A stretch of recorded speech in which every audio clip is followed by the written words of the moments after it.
ჩემთან, იმიტომ რომ ქალბატონოვენერა ხო დარჩეთ ჩემთან, იმიტომ რომ დღევანდელი საღამო ყველა ნაბიჯი იყო სიურპრიზები, ხო?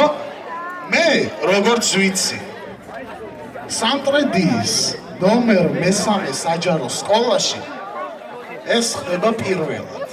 აი არცით კლასს რო არ გაუკეთებია, საერთოდ არავის აზრათაც რო არ მოსვლია. დღეს სამტრედიის ნომერ მესამე საჯარო სკოლაში გაიხსნება მე-12 A კლასის სახელობითი ვარსკვლავი. მეგობრებთან დასიდია, ბავშვო, მოდით გადავინაცვლოთ ვარსკვლავისკენ. მოვემზადოთ. ქალბატონო თამარ, შევხვიდეთ ჩემთან. ქალბატონო ვენერა, ასევე თქვენ შევხვიდეთ ჩემთან და ადამიანი რომელსაც ძალიან უნდა რომ დღევანდელი დღე გამოსვლოდა და მე ამას ხედავ. ბაჩო მოდი ჩემთან. შევაგებოთ კიდევ ერთხელ ბაჩოს. მოდით შემოკარგებო. ახსნად ვარსკვლავი და ვიხილოთ